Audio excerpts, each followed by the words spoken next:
So apologies to anybody who's been having trouble accessing that link. I know for some that even copying and pasting it into your web browser hasn't worked, but hopefully it hasn't been giving you too much trouble.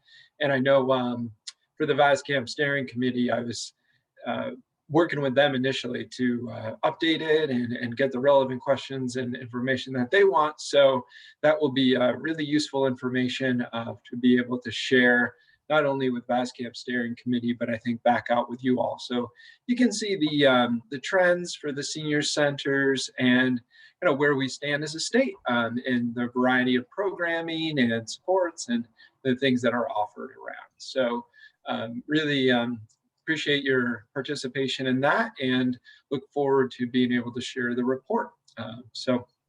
Which will be forthcoming once we give you guys time to participate and get those returned to us or submitted into the SurveyMonkey.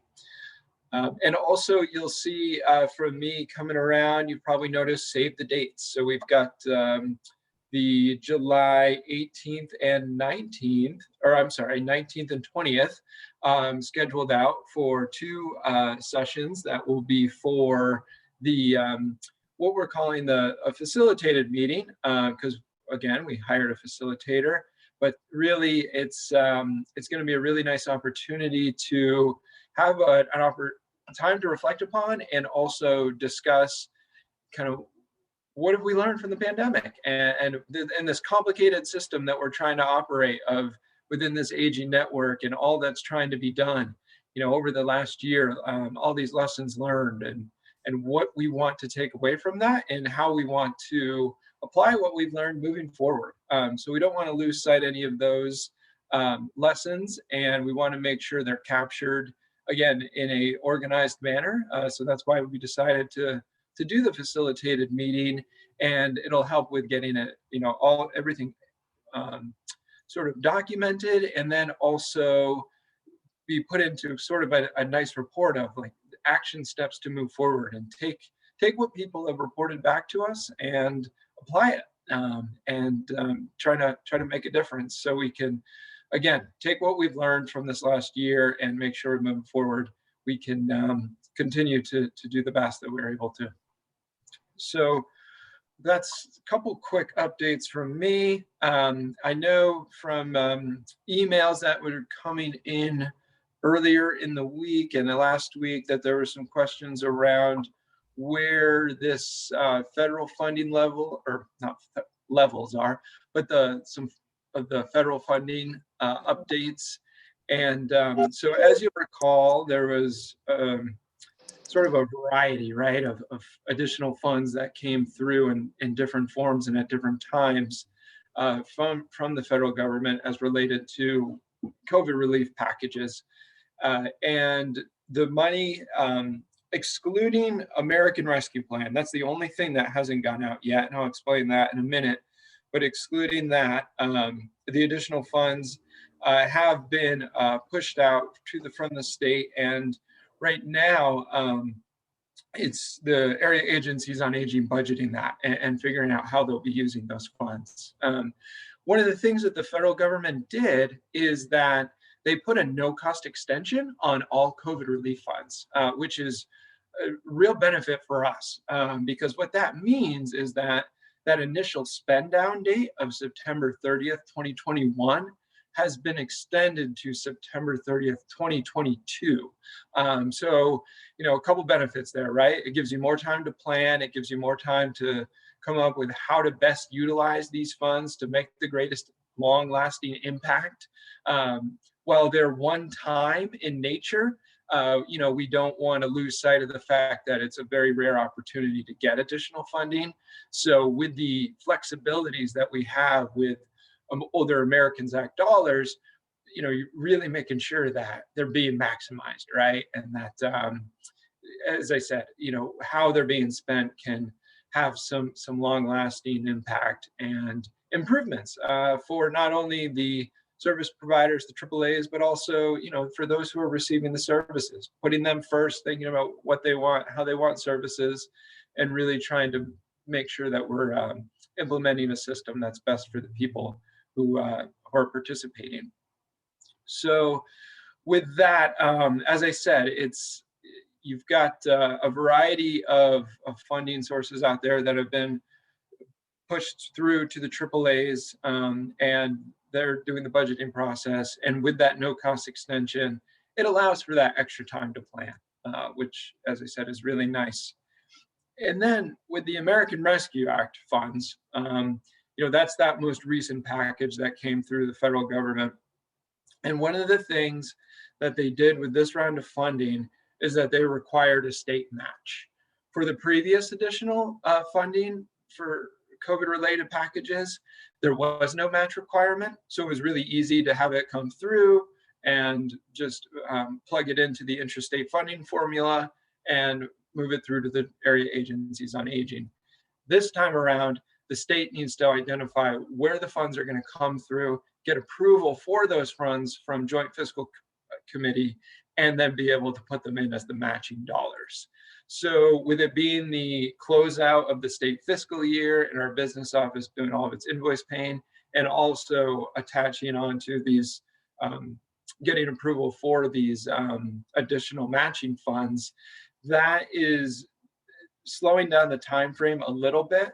But by early July, we will have the everything worked out that we need to get those matching funds in there, and then be able to get approval from the feds to use the funds and be able to, again, put them through that intrastate funding formula and then obligate them to the area agencies on aging. And from there, those funds, they have an expiration date of September 30th, 2024. So again, that is a real benefit to states and for us, because that allows for that planning and understanding of what the needs are, and being able to, again, use them for that long-lasting impact, and understanding that while it is one-time funding, we are hoping that this will lead to additional funds coming through to Older Americans Act dollars, but there's no guarantee on that. And so we want to make sure that that these funds are getting the greatest impact that they can, and that we are making sure that we're being responsible for them. So that will be, again, 2024, the spend down date for those. So with that, I think, and I think there was a question about the reporting process and what that means in terms of reporting for these additional funds. And it really is, the way that it comes through for the reporting process is every year we submit a report back to the federal government, the state program report. And that includes all Older American Act related spending and services and activities, not only in terms of how much was spent in each service category, but also the number of people who were served, demographics on the individuals served. And so, that's the reporting mechanism for reporting back to the state. And then we report to the feds to understand how the funds were spent and who was served based or with those dollars. So yeah, in terms of that, I'll stop there if there's any questions that people have, anything, and then we can kind of open it up if there's anything that folks want to discuss based on the latest announcement from the governor and the lifting of the state of emergency. Thank you, Connor. That's really exciting, actually, and just helpful and interesting to know. Before, you were talking about the rescue plan funds, the new ones that require the state match. That piece previously had an extension, or before the extension, it had to be spent by the end of 2021, I think. And I'm not sure if it was on this meeting or another meeting or in that report that you put out in August. But it seemed like the reimbursement rate for meals was one of the things that was going to be higher for the year of 2021. And I just wondered if that is the case or if I misunderstood that.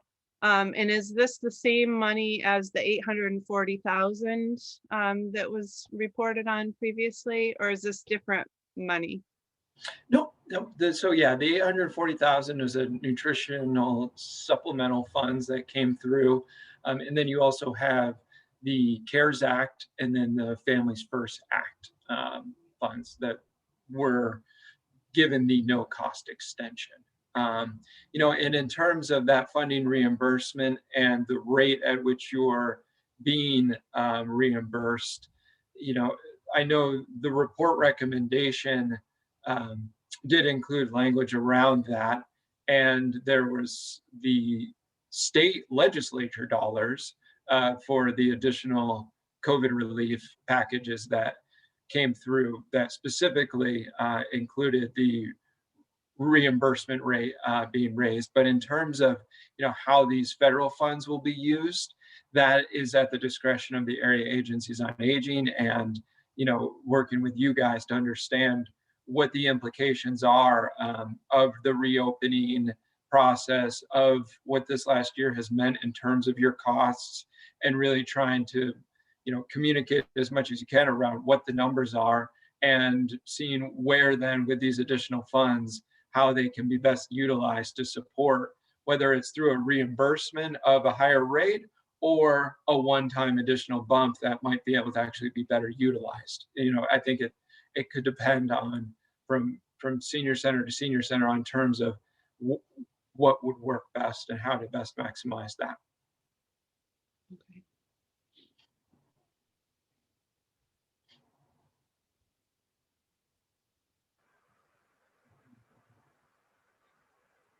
Are there any other questions on the funding update piece from anyone? I guess I still have a question, which is for the funds, the earlier funds that have in some cases been dispersed quite a bit through some of the area agencies on aging to providers. It's not clear to some of the sites who have been in dialogue if there's reporting on which regions have done extra reimbursements or raised reimbursements this year, to what extent. I know, for example, in my region, we've had like 6 months of double reimbursements plus some grants, and like really generous, large amounts of funding from CVCOA. And I know that's not the case elsewhere. And it's not clear to us if there's a centralized reporting on what is actually being distributed to the meal providers and what the basis for those decisions has been. No basis for the decisions is based on the leadership and the discretion of the AAA. And then in terms of the centralized reporting, all reporting comes back to Dale in terms of the financials and then the service numbers. So we will see, what was paid out, but that's going to be more of an aggregate in terms of line item. So we'll see, in terms of each source of funding, we'll see where it went and what it supported, but we won't see specifically in breakdown how much was distributed to each senior center. As I said, it's more of an aggregate. So that would be something that we would have to get broken down, or in a narrative report, it would summarize what the funds were used for in terms of, supporting the nutrition, additional rates, if there was any equipment that was purchased, or any support any renovations or updates, things like that. So it doesn't get down into the weeds and the nitty gritty, but it gets down into as a larger picture of how the funds were used. Yeah, there's definitely a sense of inequity in some regions receiving really not any of those categories, and other regions across the board like mine receiving support in many ways. So I'm trying to understand if the state on aging is concerned about those inequities. Honestly, in concern, no. The concern is more around, how would you say, it's maybe to me, where it stands is, and where I see some of the gaps is possibly in understanding of how the system works and what the roles and responsibilities are, and that we can have additional training for sites around what these funds are. And also, something to consider is to compare each region isn't comparing apples to apples, because each region, doesn't have the same number of sites. It doesn't have the same number of contracts. It's not receiving the same amount of money, and it's all staffed and structured differently. So, to look at it that way, honestly, isn't necessarily going to give you the clearest picture of what is actually happening. And so, and that's part of the reason why we'll be having our organized, facilitated conversation, so we can get at some of those things, and so that those can be brought up and we can hear across the entire state of what the conditions are, and then we can go from there. But in terms of how area agencies on aging are supposed to operate, and what they're obligated to do and how they're doing it, I do not have concerns. So Thank you, Connor. Thanks for answering those questions. I think I really do look forward to the facilitated meetings, and I think that'll be helpful for so many reasons. But I know in our area we've received the Bernie, meme money, thank goodness, in 2021, but not any other sort of supplemental funds to date. And it's difficult to really report back to our boards or know how much we have to fundraise if we think that there's potentially more funding coming. It could allow us to do more things, and as the providers of the meals and many other Older Americans Act related services, it would just be so helpful to have some sort of mechanism to know what we can ask for, and if there's a process for that, and just sort of more equally know what is available that we could potentially expand or do. We've used the Bernie meme money more for equipment and capital type purchases that we've been neglecting, and not directly for meal reimbursement. And I guess this led to my other question of, are we doing the meal cost comparison again? Because I feel like that number is going to be significantly different now. Our food cost has gone up drastically in the last 6 months even. But I'd love to know what that next process is. I think it was December of last year that we did the meal cost comparison for the year prior's data. So it would be wonderful to know if we were all going to do the same meal cost calculation, and when that might be, for what period, for what time period. yes, yeah, that meal cost analysis tool will be used again, and that will be led by your AAAs, as it was in this last part of the year, and it will be a very similar process, and it will start, I think, in October, because it will be, Chris and Kathy, correct me, but it will be for the federal fiscal year that you guys will be capturing the information. So I believe you guys will be starting it in October. And that's an important note to sort of point back to what Connor said about the survey, the senior center the survey that just went out. That's the cost comparison tool that we're looking for on that survey, so that everyone's reporting on the same basis for meal cost. And I think we could definitely use the time on this call at a future meeting to go through that, or if there are questions on answering that, we could use part of this meeting to make sure that people are completing that and doing the calculations and data gathering in sort of the same way. Sorry. Excuse me, Deanna, Go ahead, Chris. I'm sorry. I just wanted to say that we're actually, October will be gathering the data for this last year. So October 1 of 20 through September 30th, 21, we are going to be calculating the meal cost analysis. But again, so you should be hearing likely from your area agency what the data is that we need. Quick question, is the format for that worksheet going to change much between the last year and this year? Because we're in the middle, we're about to redo our chart of accounts, and it'd be really nice if we could get it to line up with something that like this that is going to be ongoing, because it'll just make it a little easier to do the math.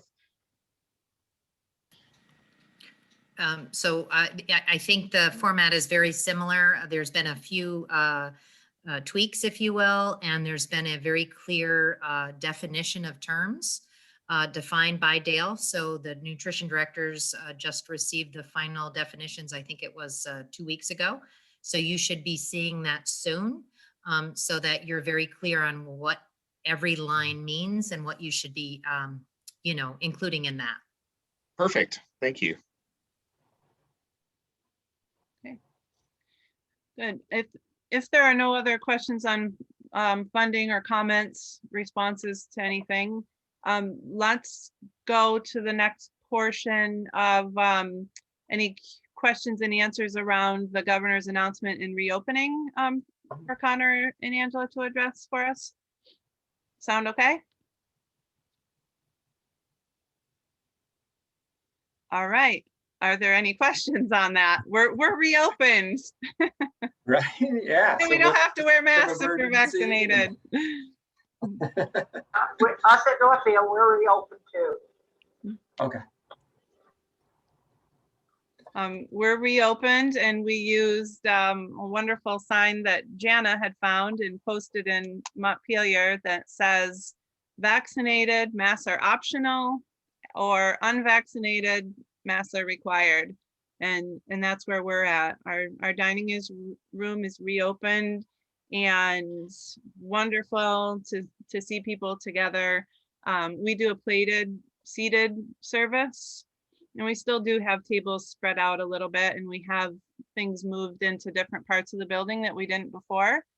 But people have loved getting back and seeing the changes, and it's going very well. I'm very pleased to be back together. If I could talk as of Northfield, we have reopened for our bingo night, and our meals, our sit-down meals will be July 5th, because we haven't got enough help to do our sit-down meals. And so we're in the process right now of gathering enough volunteers so we can do our sit-down meal. But other than that, we're open for games and activities and things like that, and it's wonderful to see the faces again. We also use the same sign that you're talking about, Deanna, that on our door of our building, on each door of our building, so that people know what they need to do.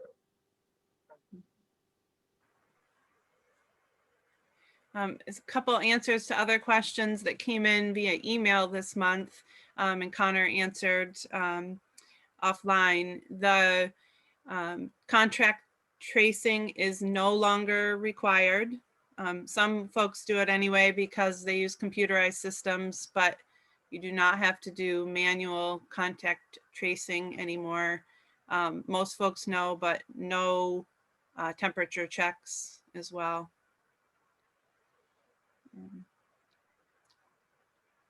Any other questions on that, or have you had any challenges in the reopening or feedback from participants? Anything you want to talk about on this topic? Yeah, we've had like 2 people come back that are probably never going to get the vaccine, and it's just been a real hassle to chase after them and keep their mask on.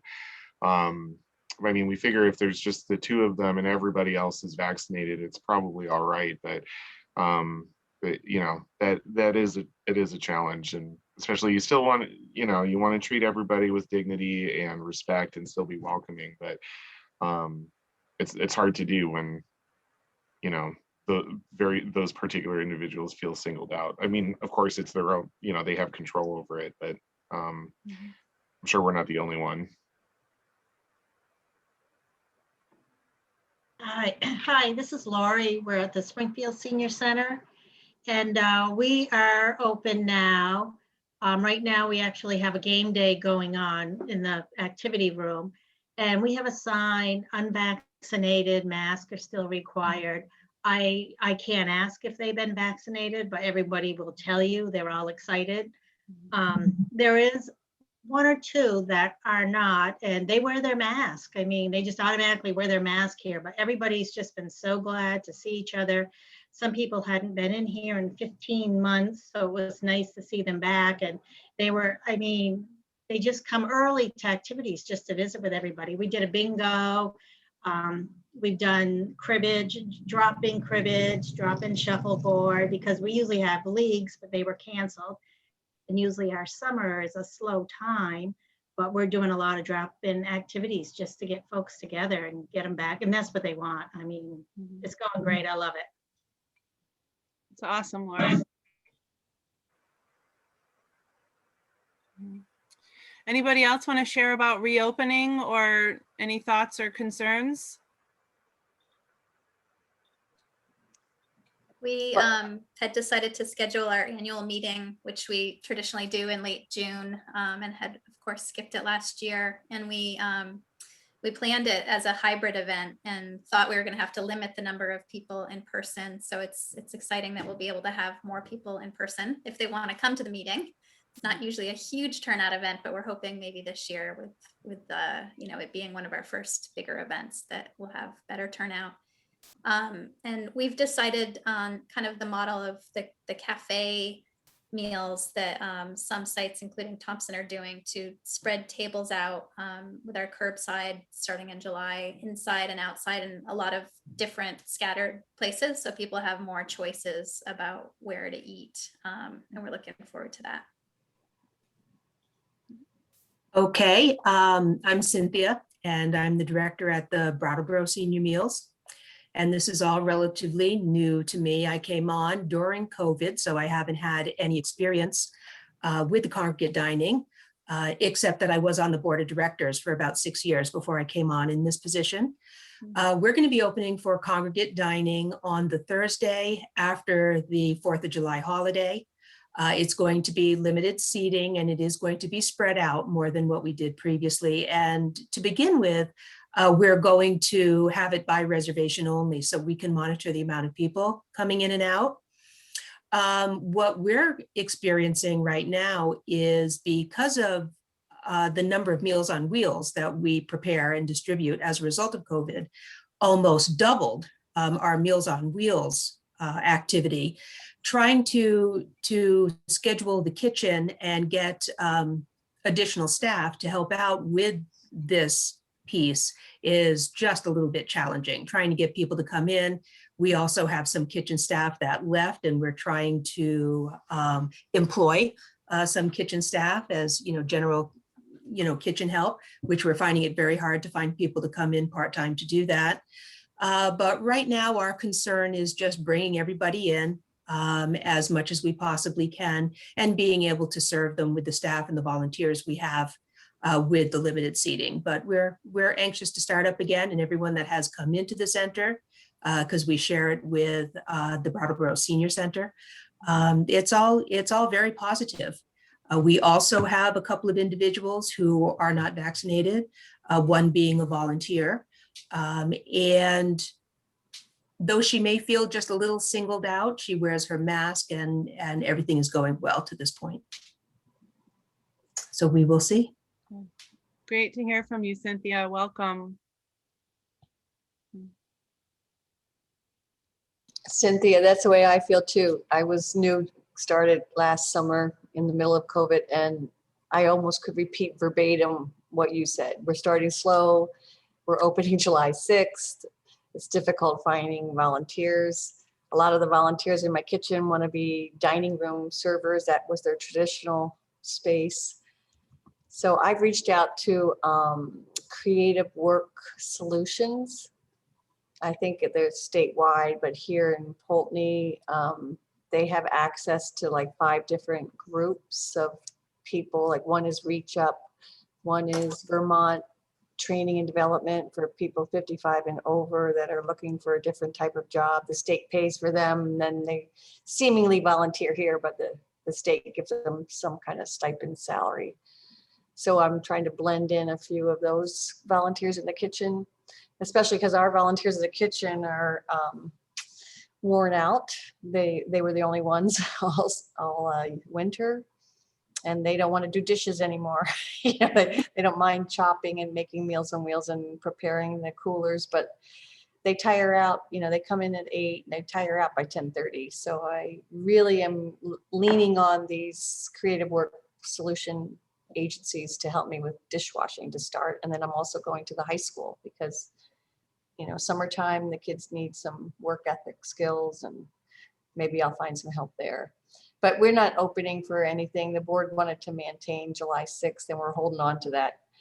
Although we are having picnics, and I am setting up tables with tablecloths outside, and a few people are sitting out there now and, coming around. But we've had a lot of isolation, and we've had a few very popular people die in the last 3 months. And my community's really sad right now. They were happy to open up in May, but now they're used to being alone and not coming out. And so they're only going to come out slow. But our room can hold 65, and I'm not going to ever have that many until I'm comfortable with it. And I have the board support on that. And so we're maximum 30, but I bet you we're only going to have 10, because they're very slow to come around now. And they're very, they're excited. The ones that I know, I don't know all of them. So it's kind of a wait and see, I'm getting phone calls also, not only for the in dining, is also some of them closer to my age, not the 85 and olders, but I'm 67, and my age and 79 are anxious to go on trips. So that's where the biggest interest right now for us here. They're not so excited about playing games out in the heat. We have some shady areas and things of that nature, but trips are the one that I'm really have to learn how to put together for some folks, even day trips, so I think it'll all come to pass, but don't give up, Cynthia. I was very frustrated, 5 months ago. I wanted to quit because it was just too hard. It's a lot of detail, as Jenna told me a couple months ago, and Deanna's been great. So this group has been very supportive to keep going and just try to understand all the facets. All the anachronisms alone took me months. Absolutely. Michelle, thank you for that. That's very helpful. I will try to get in touch with somebody. Hopefully it is a statewide system, and I can find somebody at Creative Work Solutions. But one other thing you mentioned, I have a question about, if anybody can let me know, those centers that have opened already. We're feeling that probably we're not going to get the amount of people in that we previously did. How are you finding coming back open to meals and participation for the seniors? That's a great question. And I was going to share more in the VASCAMP update in a few minutes, but I was just on the National Institute for Senior Centers annual conference. And so I've heard this from all around the whole country, but people are a little bit hesitant to come back, it seems, in a lot of places. Our lunches that would have had, 50 to 80 are, 20 now. And we limited it to begin with. And we have heard, from people that want to wait until there are no restrictions. And so I think it'll start to pick up, is my sense, but it has been slower than I expected from, hearing from people all winter long that they couldn't wait to come back. But I'm honestly glad that it's been a little bit slow. I think people are really in the habit of being home. I am personally, it's just a big change, and I'm not really surprised that people just haven't come out in droves yet. I just think they're not quite ready to do that. We've also had people really want to make sure that we're continuing our virtual programs as well. So we do a weekly coffee talk and a weekly bingo over the phone because people didn't have, computers, and every week want to make sure we're still doing it on the phone because they don't want to lose that. It's so much easier to get on it 9 in the morning in your pajamas with your coffee and chat than it is to drive half an hour or 40 minutes in some people's cases to come into the building. So we are continuing this hybrid sort of model. The other thing I wanted to say about something Michelle said, the high school students, we've had really good luck with the National Honor Society wanting volunteer hours. And we even have a Jewish community where the people preparing for their bar mitzvah need volunteer hours. So, you know, even if it's not an employment situation, which some of the high school kids can be, but they are National Honor Society students are always looking for volunteer hours. So that's been a great resource for us for Meals on Wheels deliveries as well.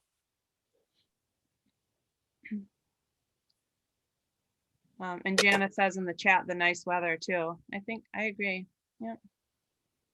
Anything else on this topic?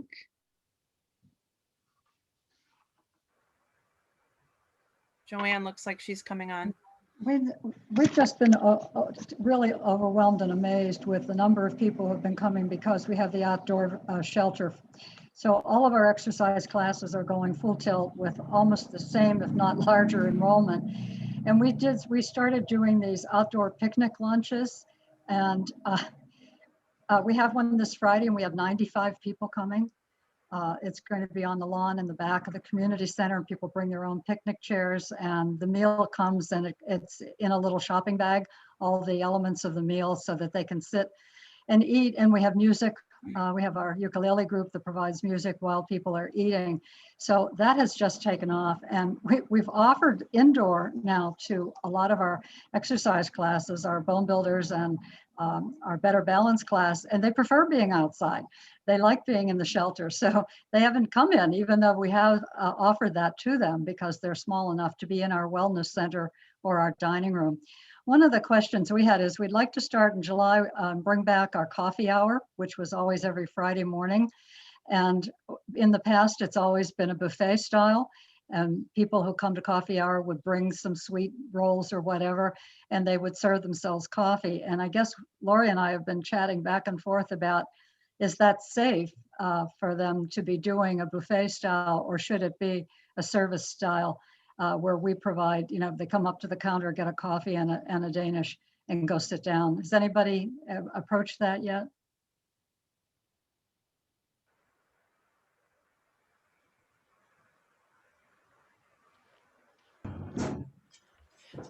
I don't know. Is anyone doing a salad bar or buffets or anything like that? Or are there any guidelines around that?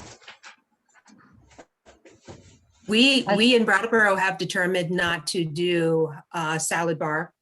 We used to have one. We're not doing that any longer. We're not doing buffet either. Right now, at this point, we're just going to have, served sit-down meals. That's what we thought, at least when we start, we thought we would probably do it that way until it gets a little more comfortable, because we just, again, you want to walk before you run. So I think if we start in July with our coffee hour, we'll start with individually wrapped sweets and serve the coffee ourselves. And people, then that way I think there's a little less congregating, and that's what I think we want to try to avoid.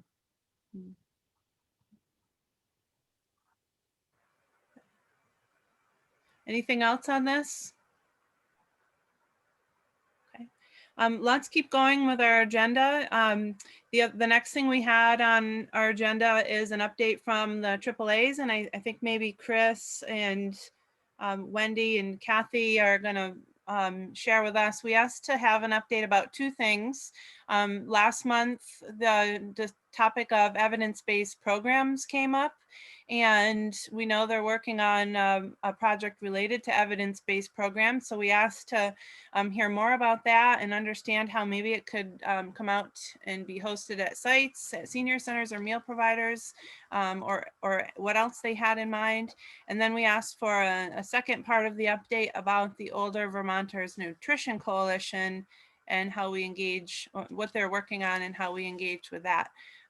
Would one of you like to start? I'll start if that's okay. Yep, thanks, Chris. Hi, everybody. I'm Chris. I'm the Nutrition and Wellness Director at Age Well. What I'd like to share with you are some of the evidence-based programs that Age Well is working on, and then Kathy and Wendy can chime in if they have additional.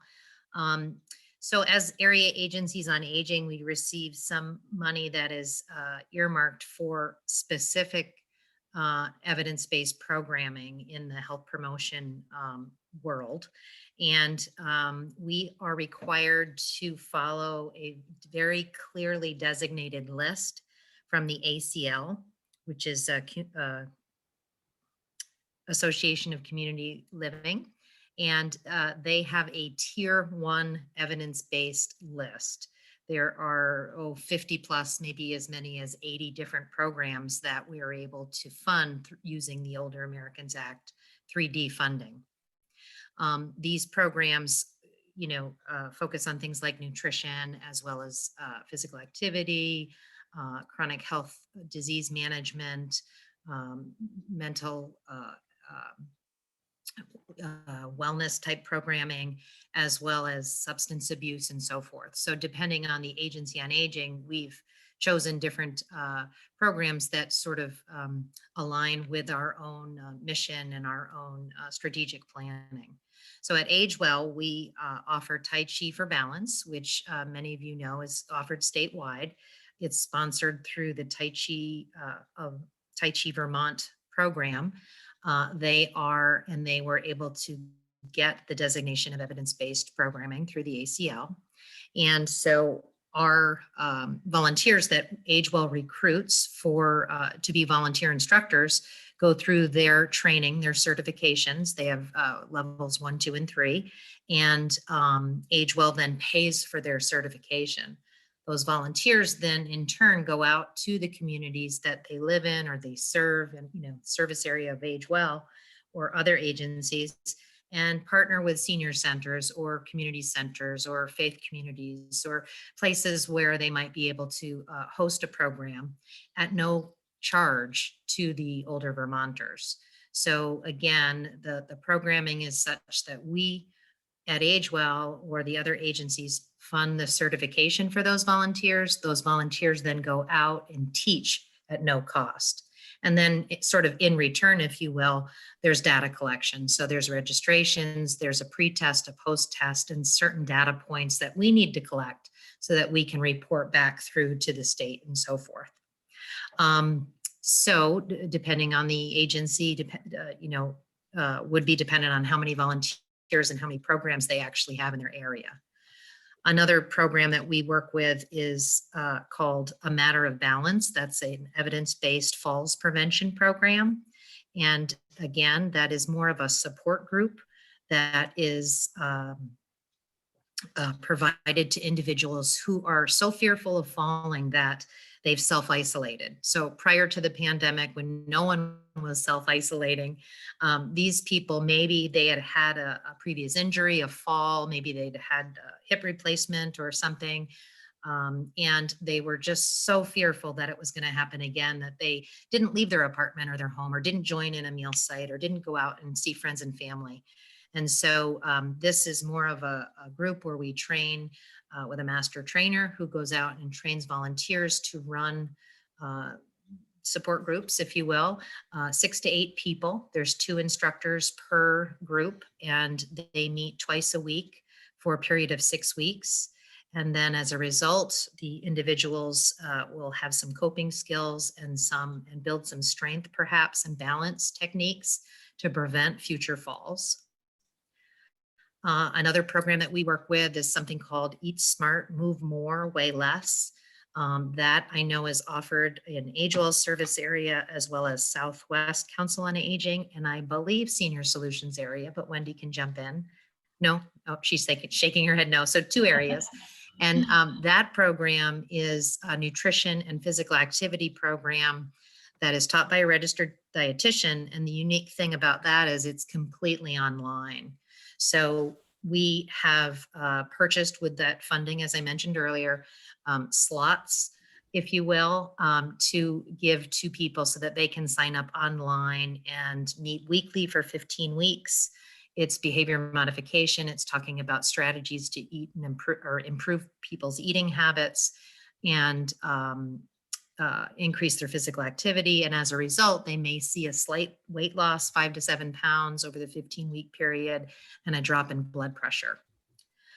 Another program that we offer is home meds. That is through our care and service department. That's also evidence-based. And again, that's a program where staff would work with the clients to get a current list of medications and their dosages that they're currently on. And once they complete that list, they submit it to a partner pharmacy who sort of does an analysis and looks for, drug and interactions and so forth, things that might be contraindicated. And then a report is generated and given back to the primary care physician of that individual so that adjustments could be made. And then finally, I don't think I'm missing any, Powerful Tools for Caregivers is another program that is, again, sponsored through the agencies. And that is, again, group supports for caregivers who are caring for their loved ones at home. They may have, dementia or cognitive issues, as well as physical issues that they're trying to help people, manage and live independently.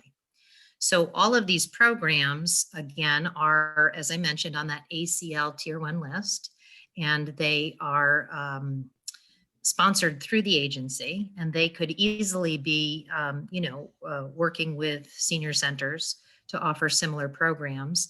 It's a matter of having enough volunteers and having those volunteers in your area. So what I always suggest to the senior centers that I'm working with is if you have 2 volunteers and they're interested in a matter of balance, we'd be happy to train them the next time that we have a group training. Champlain Senior Center or CORE, I saw Sarah on earlier, she's not on right now. So they provided 2 volunteers. So they're now trained and ready to offer that support group at their senior center at a later date. Tai Chi, similar thing. We have Tai Chi instructors in the Winooski Senior Center, Heineberg Senior Center, and others, actually teaching the classes there. I'm going to pass it to Wendy or Kathy. I think Kathy wants to talk a little bit about our statewide nutrition education program that we are offering, which is just a pilot program that we've just started. And then if I need to help talk about the Older Vermonter Nutrition Coalition, I'm happy to do that as well. Thank you. Kathy, can I jump in quick just to add my other evidence-based stuff, and then you can take it away? Sure. So we offer pretty much Tai Chi, which Chris covered, Matter of Balance, which Chris covered. We do a land-based and a water-based aerobics program. So in the towns where we have access to pools, it's done in the water. And in the towns where we don't, it's done on land. And it's a Arthritis Foundation evidence-based program. We do home meds that Chris already talked about. We added a thing called PillMap to our home meds program, which is this really cool like folder, and it has these little clear like doors that open up, and you put your pill in there, and then next to it, it's written out what the dosage is and all that. But this is it's a great thing for people if they have to go to the hospital, if they're going to a doctor's appointment, they just grab this thing and they take it with them, and they know all the pills. And it's also that we found it beneficial when a caregiver accidentally knocked off the pill planner box onto the floor and all of the pills went everywhere. At least then she could identify them and knew which one was which, so that she could put them back in the proper place. So that was really helpful as well. So that's a new addition. We've been doing that for maybe a year. We do the Powerful Tools for Caregivers. I'm not familiar with that one. It doesn't fall under me. And we also offer a program called Pearls, which is for folks who have like some mild depression, maybe situational depression. And this is we have a volunteer that will go out and meet with this person 8 different times. It usually stretches out for 8 or 9 months, but we don't necessarily tell people that because sometimes they're like, no, I don't want to do it that long. But it can be condensed into weeks instead of months if that works better for the client. So that's really, the client's almost coached along they develop a list of problems and then they start to work through those problems with the coaching of the trained volunteer. So we will pay for people to become Tai Chi volunteers. We will pay for them to become Matter of Balance volunteers, which we just trained 3 people. We're just getting started on this one. It'll probably start in the fall. I will pay to have people certified in pearls. I will pay to have people certified in home meds and PillMap. And I don't know what powerful tools for caregivers is. And we're also starting, and it's not evidence-based, but I love it. So a creative arts program with a little bonus funding that we were given. So we are working with Kathy's crew to get that going. So I'm really, really excited about that one. So keep you posted. That's it for me. Hi, I'm Karen Buddha. Yeah, I'm Karen Buddha. I work in the Northeast Kingdom. We cover the Essex, Caledonia, Orleans regions, and we also have some vibrant evidence-based wellness programs happening. And I see a couple of people, I believe, that are in my service area. So I just wanted to let them know, in addition to what has already been said, we actually offer the Walk with Ease program. It's a 6-week, 3-day-a-week program. Community walking outside. It starts off with health education. It has 2 leaders, so if there's the slow turtles and the fast rabbits, everybody can keep up. And we modify to have those the walking path here up on Main Street in St. Johnsbury. I did want to clarify a couple of things. I am very passionate about wellness, as the others know.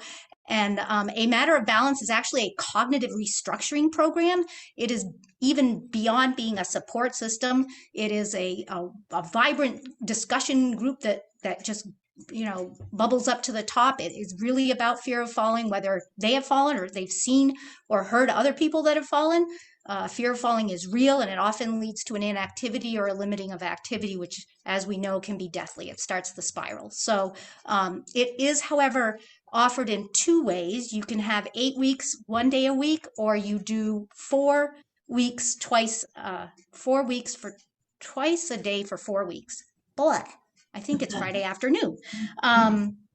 Let's see. We have a wonderful program, collaboration actually with the SASH coordinators here in the Kingdom, and we've trained a number of them to be coaches for Matter of Balance. We've also sent them to be fall prevention Tai Chi leaders, and we have a few that are even doing the Arthritis Foundation exercise program. I will say that the couple of those can be done online. The Walk with Ease program can easily be certified through an online program, as well as the Arthritis Foundation exercise program and the Arthritis Foundation aquatics program. I just want to give a little bit of a caveat. Having attended some of the wellness classes when the meal sites were going on, it appeared that people get to the meal sites early. They do that because they want to socialize, they want to play bingo, they want to play cards, they just want to hang out. However, when you have a wellness class that's happening at the same time, you get the little gawkers, and often you get rather inappropriate comments that are made. And so we only actually offer 2 of our meal sites actually only offer our wellness programs, and they're offered away from the time that the meals are taking place. And I think that's something for all of us to consider, because, it's a bit more genteel when, people are exercising and they feel a little more comfortable. Let's see, anything else? Nope, I think that, oh, the Create Health. It's good to know that you're doing an art program too. We have here in the Kingdom, through Northeast Kingdom Human Services, we're doing a Create Health program, and it's really individualized based. We used the case managers to find some clients, and they've got a four-week kind of draw and share, and it's amazing the ways you can reach people who have truly been isolated. So I thank you very much. I hope if you do have any questions, they can help you too. So Thanks. CBCOA pretty much has the same options. We haven't done matter balance yet. We have the falls free Tai Chi. So what it is we have the funding to help support training leaders. And these are some of the programs that were quite popular throughout the nation and that people had expressed. And then also Vermont has the second highest, I think we're still second highest number of falls going on. And so we definitely, we're part of many of us are part of a falls free coalition in Vermont. And some of those programs came out of that talk from that coalition, is how do we build programs around helping people to if they have fallen, to overcome that fear, or once they've overcome the fear, to be stronger and to build that muscle structure to prevent falls again. So that's kind of the thinking about why we've chosen some of those programs. There's also right now we're recognizing there's a high incidence of depression. So we're looking into the Healthy Ideas and the Pearls program. We're working with a mental health partner to look at what they think they could help support, and to get some more volunteers running programs around depression, so to offer that. So as you see, as we talk, all 5 agencies are different in how they do it, but we all want to do it, right? And we all want partners. So it's good. Thank you, Deanna, for giving us this opportunity to talk about the 3D funding and what it can provide. It can provide money for training equipment. So it's not that it can pay anybody to do anything, right? We can't pay a wellness person. We can't at senior centers. And we don't just work with senior centers or meal programs. We work with libraries. We work with other partners around having this happen. And but we certainly want to make sure that you know about that, those programs. We want to know if you have a special interest. If you have questions, please connect with your AAA, because we know, Connor and Angela, that more art funding is coming our way for Title 3D, and we do want to be able to spend that on older Vermonters. Okay. So any questions around evidence-based programs? I see Jana put in the chat, and it's the same question I was going to ask too. Can the funds be used to help cover facility and marketing and other overhead costs of places that host the program, whether libraries, meal sites, etc.? And that was my question too. It costs us money to host programs and have a water cooler with water and schedule and reschedule and do reminder calls, real true staff time expenses and insurance to run, to hold these programs in our buildings. Is there any type of grants that we can apply for as hosts for these type of programs? So it's a great question. It certainly is something that we're talking about at CBCOA, is to maybe the way to do it is to offer a grant. The thing is, grants cause reporting, and so it's just a lot more work to do. But yes, that is a possibility. I'm speaking for all of us. Those are thoughts that we can digest and work on as far as we'd have to work with Dale, our partners at Dale, to make sure that we're complying with the law. But yes, I believe that those are allowable expenses. Okay. Yeah, and we can't hire somebody. Yeah, one thing that Deanna, we were able to do was offer supports through the pandemic with the relief funds for our Tai Chi instructors who wanted to move to a Zoom platform so that they could safely hold a class with existing participants. So we were able to use, again, this was the relief funds, not the 3D, but to help support them in that manner. I see Karen put in the chat about an umbrella insurance policy through our agencies, and that's true. All of the instructors that work with us have that option as well.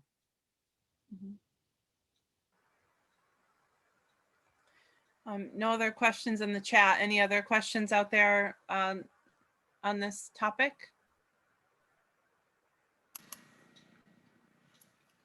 So it sounds like if we want to work on evidence-based programs, we should reach out to our own individual AAA person. Okay. I mean, what it really is the partnership. I mean, we have a partnership with RSVP. That's what Karen represents as well. We're kind of cross the border there, CBCOA and NAK.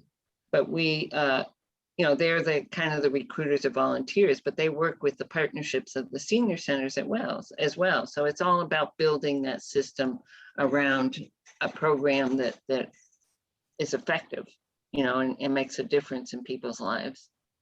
So, we all play parts, and that's it's just a great conversation to continue on. Right. Thank you. Much and then for the update. And you were going to continue on about nutrition, Kathy? Yes, I can go on to the nutrition education. So as a nutrition program, if you have a contract for nutrition meals, the requirement is that you provide 4 nutrition education units a year. And that's required with everyone who's providing nutrition.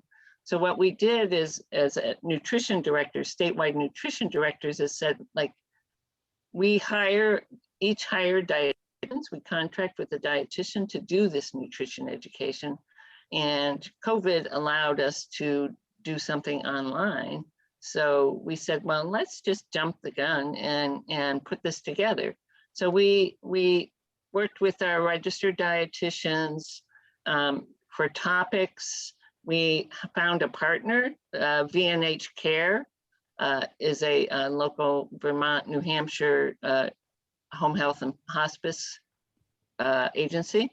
They're doing the interview process as well as the taping, and it's on Facebook Live. They use that format, something I wasn't familiar with, and I'm learning as I go. But we have 4, well, actually, I think we're ending up with 5 nutrition topics done by a dietitian, taped by VNH Cares on Facebook Live. And we had one on June 15th. We have 2 more scheduled, October 15th and December 15th are the next 2. So this is something that happens, it is recorded. So it can also, what we've done is sent the information out ahead of time, asked you to put it on your Facebook posts or to wherever you advertise or market, along as AAAs are doing it as well. And quite honestly, usually live nutrition education isn't well attended, whether it's at the meal site or whether it's online. However, I have looked back at the Facebook Live, the recording, and found that there was 125 people that viewed the first presentation. So it really is bringing up numbers as far as the nutrition education requirement that we're doing. But it's really, leads us to this opportunity, even at a meal program, to fulfill your requirement, you have a taped session that you can actually present to people for that, to cover that requirement. So that was the intent. It is a pilot at this point. We are testing it out to see how well it does, and to make it, hopefully we can make it statewide and continue this process so that your form nutrition education requirement, units of requirement are going to be covered by that. You know, I mean, you have to offer it. That's what's important. And you would like to encourage people to be part of it. And that's really fulfills the requirement. And then hopefully we get that buzz going and we can get more people interested in knowing about nutrition. I mean, that's the whole key, right?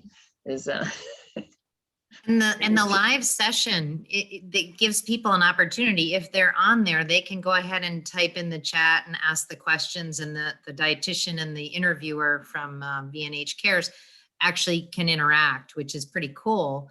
Of course, the recorded version is that it's whoever was live and asked the questions, but it's neat. It's pretty neat pilot, I think. Can we get a list of the upcoming programs? I've only seen them on Facebook, the little advertisements about them, but we could be sharing and promoting those and even putting them in our newsletter if we knew in advance. Yeah, we've been, as a pilot, we're kind of making baby steps. So, I mean, working with a new partner. So the last two have been a bit delayed. They just came out like shortly before, like a week or so before the presentation, but we're ahead of the game now. We have October 15th and December 15th that I can send to you, Deanna, so you can post to everybody in the minutes. Okay. So make sure that you have that. It's what, where, and why fiber. And then the salty truth about sodium are the next two presentations. Having had 4 babies, I really believe in fiber, the importance of fiber. Oh, yeah.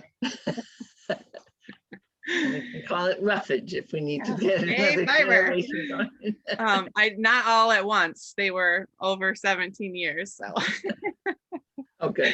But there's a couple of questions in the chat. Let's see. Jana said, we have several tape sessions from last summer and fall we could share. Could V4A post events created by meal sites. They were approved nutritional education events. Yeah, so we worked with Montpelier Senior Activity Center to make sure that our dietitian approved these ahead of time.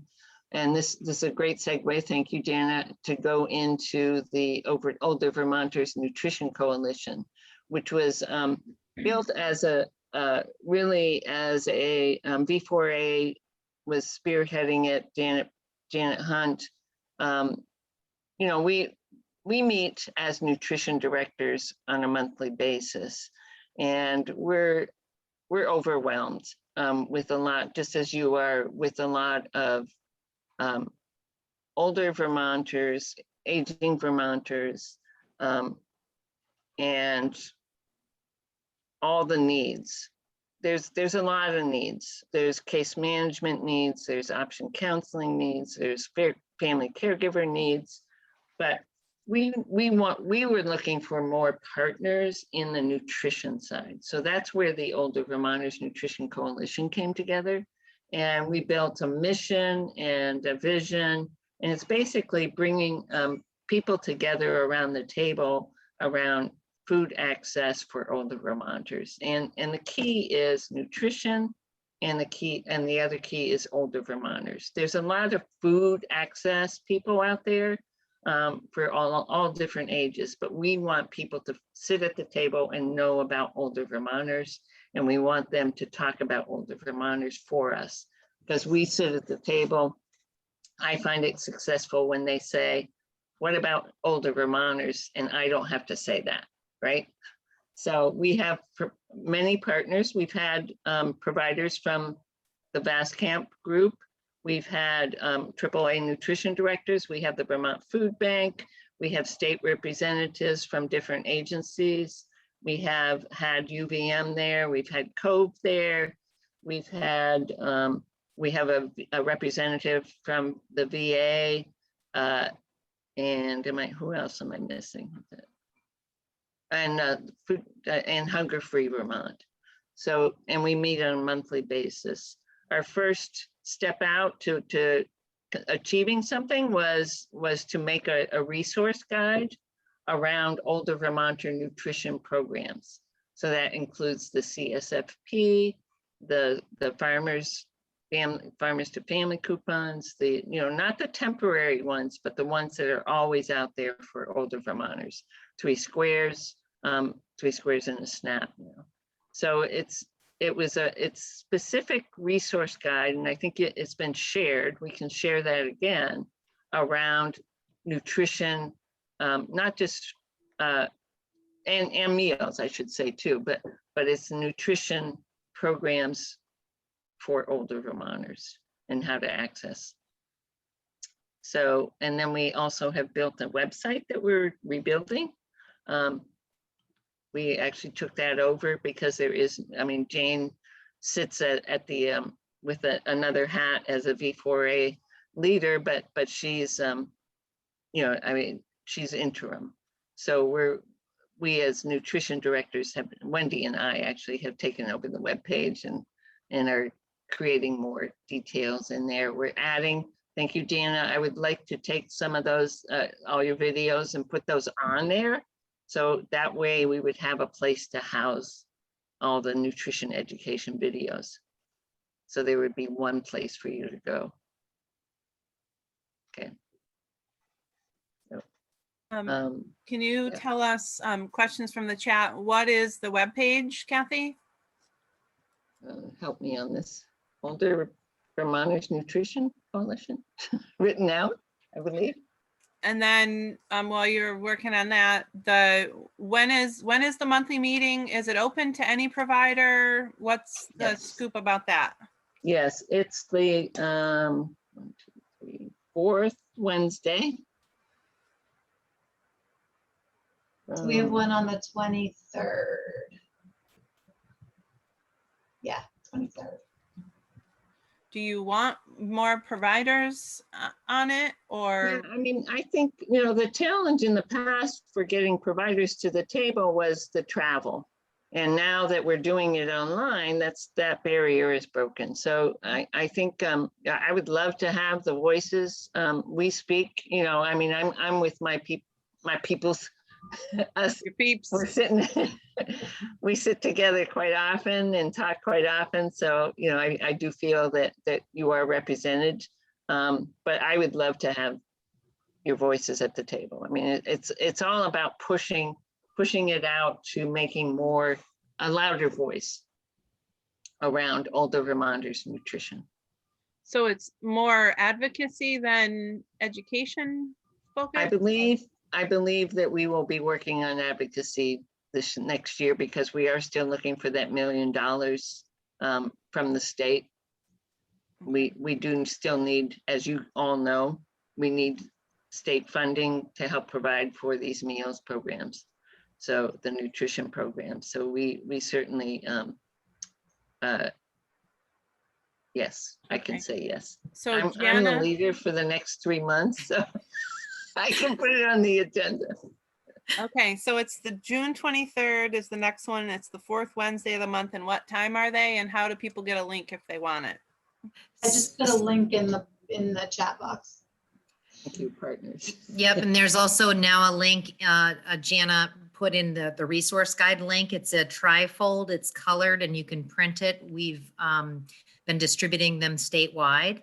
And it basically is a very general resource guide that help older Vermonters kind of access food. So it's not very specific to at this senior center, but if you call the helpline, we could direct people to their local area. And that's really what we were trying to do, is a statewide comprehensive program to or guide so that people could access food. We welcome new members, and as Kathy said, some people come and go through. the meetings. We've had representation from the health department in various departments. And they're not always able to come to monthly meetings. So again, if someone feels that they can come to one, please do attend. And if you can come to more than one, we want you at the table. So. Thank you. Another thing- I don't see the link, Wendy. It maybe didn't go to everyone. Oh, I just sent it to Kathy. Oh. Sorry, I'll resend it. Thank you. Yeah. So that's super helpful. We are winding down on time here. I wanted to ask one other question related to education for senior center meal providers, nutrition staff, that kind of thing. Is there anything on the horizon related to that through the AAAs?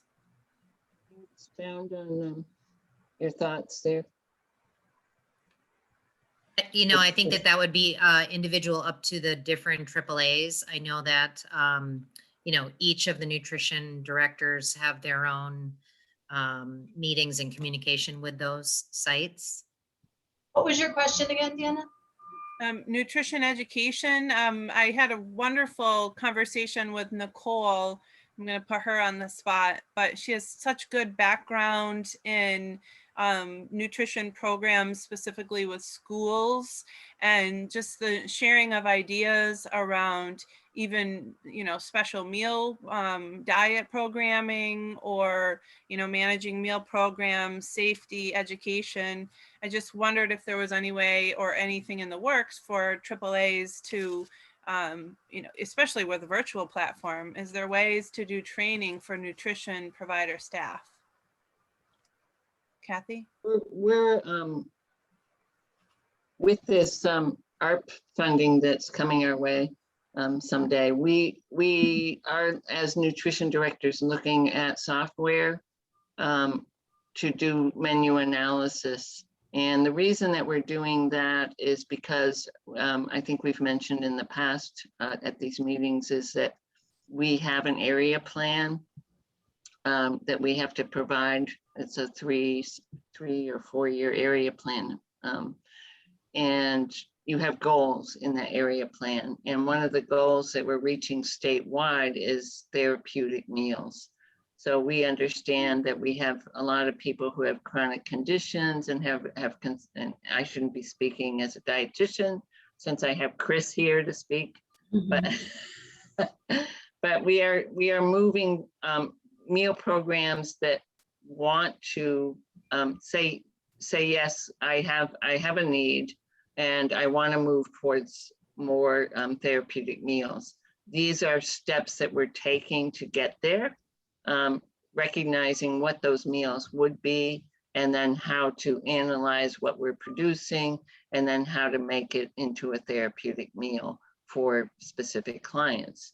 So that is the move towards what we're doing. They won't be medically tailored specifically at this point to a person's diabetes A1C count. You know, we're not going to have their A1C measured every time, so that we have it specific to that need. That's what medically tailored is. However, we're going to work towards therapeutic meals. And so that's some of the process. We also at Central Vermont Council on Aging, in our contract, say that we will provide a cook's training once a year. So we just had that. We had 2 dietitians share, Mary Woodruff from DAO and the contracted dietitian. They shared the latest dietary guidelines from America. And we, as well as other details.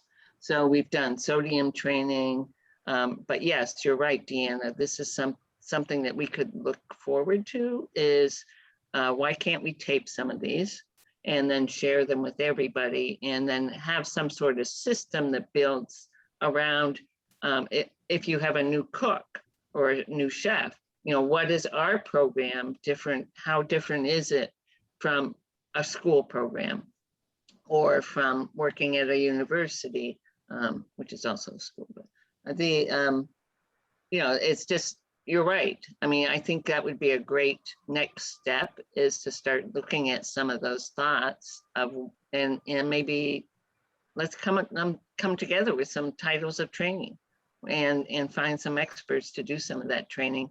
And then we could have that coffer of you know, probably at VASCAMP or V4A that would be helpful for somebody coming on board. Yeah, You know, absolutely. we have what is a AAA? We have what do nutrition directors do? I mean, there's a lot of information already out there, but we should start compiling it and putting it together for a training purpose. I like that, around nutrition. Such a great idea. Yeah. Yeah. And I just can't say enough how much just appreciation I have that there's starting to be more collaboration about the nutrition education, because, you know, for years with every site trying to do their own for nutrition education events, it's, you know, it's a lot of work for every site to pull that off. And so the fact that we can work together and, you know, co-promote shared events just makes so much good sense. And, you know, it took the pandemic to kind of push us toward that. And I feel confident we're going to keep up the collaboration. So just want to thank you all for working on it. Good. What I had mentioned to Deanna is talking and coming from a school food background and working with the Department of Nutrition. Just, you know, our nutrition guidelines are just so close to theirs. And, you know, there's these great standardized recipes where if all the AAA programs can work together, it might be different for Age Well because they have a food service purveyor, which, you know, that is my background as well. You know, so, I mean, the therapeutic meals are important, but I feel like if you were to visit a lot of meal sites, I'm not sure as we have the nuts and bolts for just the straight up daily meals to meet the requirements, because we don't really have standardized recipes. We all have, you know, recipes that we've created in our kitchens. Whereas if we could use our nutritionalists to create these standardized recipes and have them in a database where everybody in the state could access, I just feel like, you know, that's the foundation. Until we have a really strong foundation to expand out from that, you know, would be challenging.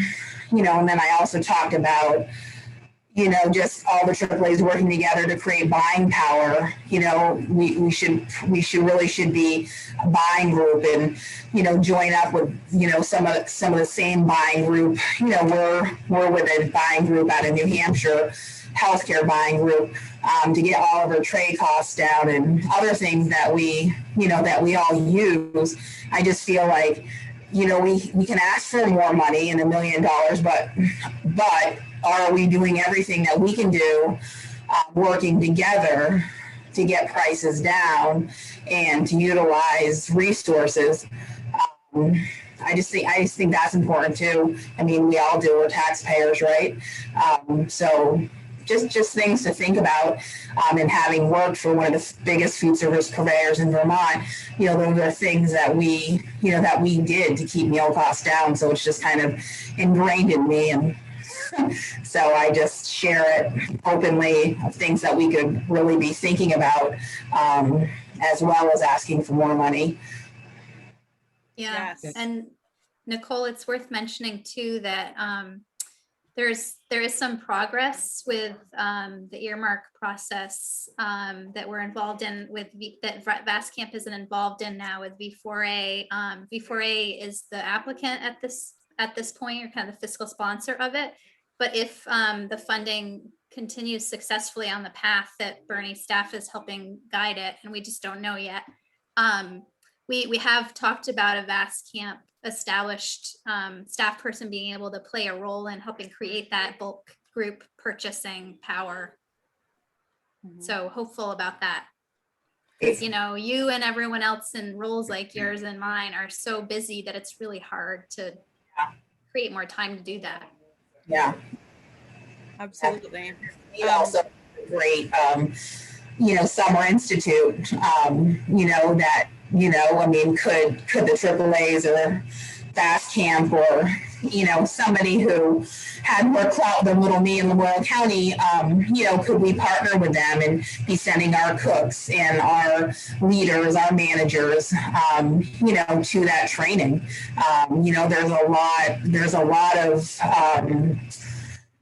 there's just a lot that they do there that really duplicates what we do for older Vermonters as well.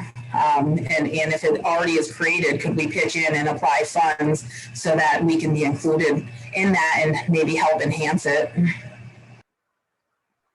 Good. I think we are, I love, this is probably my favorite conversation that we've had yet, one of them. And we are getting out of time, of course, but let's see what progress we can maybe make on this between now and the next meeting, and have another discussion about it, have it on the agenda for the next meeting, and keep this discussion going. We had just a little bit of an update that Jana started on the VASCAMP conversation. We don't have an answer yet for those who have asked about the Bernie earmark funds. It has all been put together.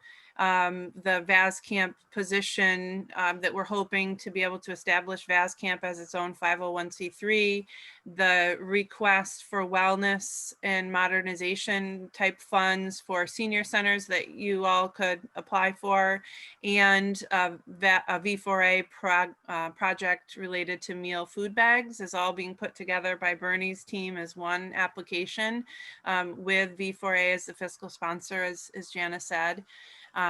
There's not really any other big updates. At some point, I would love to share some great resources that I learned about at the National Institute for Senior Centers conference last week. And I will try to put those together and touch base with Connor too about some ideas that I've been researching since our last meeting and since that conference. So next month, we won't change the date yet at this point. Some of you know I did a little quick poll just to test that feature of the Zoom at the beginning of the call. I really want to find a time that works for some more people that have been missing this meeting because of conflicts. So I'll follow up about that via email, but you'll get a date confirmation for the next email or for the next meeting next month. So thank you all so much for joining. I'll give one last opportunity for anyone who wants to say anything to unmute with any comments or announcements, and we'll sign off. Anybody?